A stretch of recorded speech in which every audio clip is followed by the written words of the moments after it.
You know her, you hate her, and you've probably been emotionally damaged by her. Today, we're taking on the red-headed rock queen herself, Malenia, Blade of Miquella. This is part of my series on Elden Ring's hardest bosses, but let's be real, this one actually earns the title.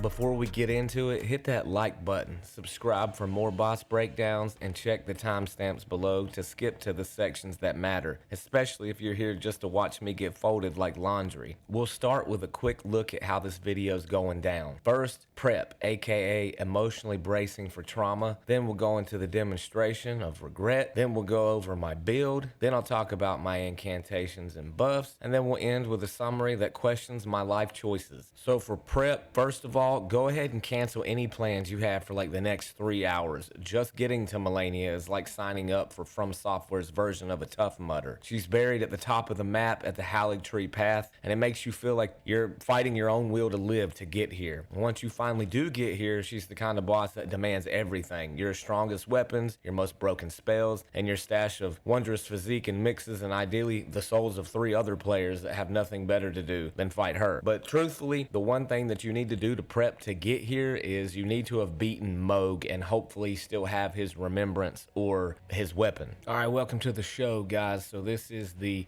demonstration portion. I'm gonna try, keyword try, and go in here and fight this tetanus inflicting Beyblade of horror in here known as Malenia.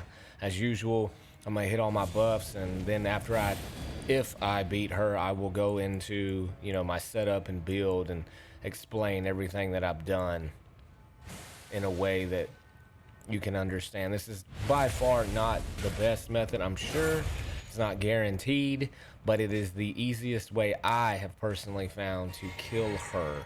And I will explain the reasoning when I go over my build part of this video. So for now, I'm just gonna focus and prepare for this fight, because as you can see, my spirit is over here on the ground already from the last fight. So we're gonna try and pull this off. I want to try and bait her up here towards the top, but if I can't, then oh well.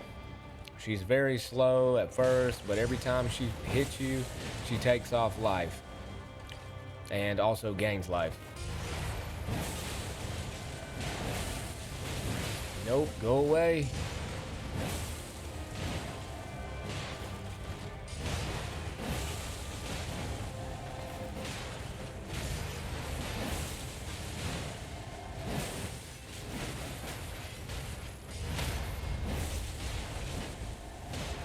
So that was phase 1. So now what we're gonna kind of do is just kind of dodge out of the way and run away. Refill all of our stuff. And hopefully our mimic will last long enough to pull some of this damage out.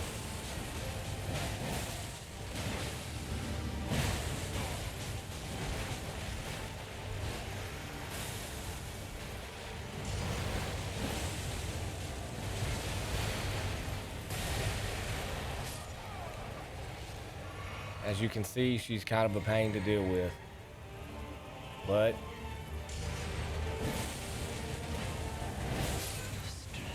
just like that, we managed to pull off a win from Malenia.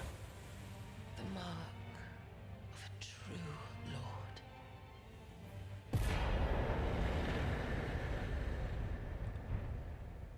Oh, dear Miquella. Oh, dearest Miquella. My brother, I'm sorry. I finally met my match. Okay, so now let's talk about the build and what we were using in this fight. So unlike the last video I did with Bale, today's video I came stacked with my build, and the reasoning behind this is pretty simple. If you understand Malenia's strengths and weaknesses, so one of her strengths is she's very fast, and every time she hits you, she gets life back, both from you and your summon. So you want to kind of stay on top of her and prevent her from getting that damage in. She can be interrupted disrupted on some of her attacks. So use that to your advantage. You'll also notice when you're in there fighting her that if you throw things at her, whether it be an incantation or a pot or something like that, she tends to dodge out of the way. So part of the build that I have is specifically, sorry guys, words are hard, to mitigate that problem. She is, if you look at her stats, she is mainly weak to fire and blood loss. There is some frost damage there that she can take, but this weapon, Mohg's weapon, has the benefit of both. It has blood loss and fire damage, and on top of that, when you use its ability Blood Boon Ritual, it's kind of a 360-degree damage radius that she gets hit with, so even when she's dodging, it does not really matter. So that is going to be the most important part of this build, I would say, is Mohgwyn's, or Mohg, however you want to call it, his sacred spear that you get from beating him. The next thing I have in my build, I don't think I used this time, but it was intended to be used for, you know, that extra buff, was the Commander Standard for the rallying standard ability there. This time I also had the Blood Naga Kiba, which has the seppuku ability on it to inflict blood loss, and that complements my white mask helmet here, because anytime blood loss is triggered, you get an additional damage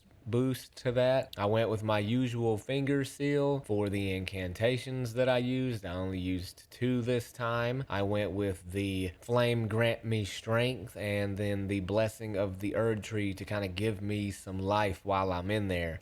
So for my shield, just like with Bale, I use the jellyfish shield. I'm sure if you watched that video and heard that explanation, you already know why I used this. It was not to block. It was to use the contagious fury ability on here for yet another buff. For my chest piece, my armor, gauntlets, and greaves, all of them are for the Rakshasa set, and that is all for damage output. You get a 2% damage bonus for each piece you have equipped. Now with my talismans, I had the Rotten Wing insignia, I had the Millicent's prosthesis, I had Shard of Alexander, and then I had the Lord of Blood's exaltation. All of these were to boost my damage output. Now, I don't know if this is true. I did not test it. I didn't even care to pay attention to it, if I'm being honest with you. But I put this Rotten Wing insignia on there because with the ability Blood Boon Ritual, you can see that it kind of hits the enemy a few times. So the idea here, whether I'm right or wrong, was to, every time that ability is hitting her, that the attack power got stronger each time. That was kind of what I was leaning towards with that, and this as well.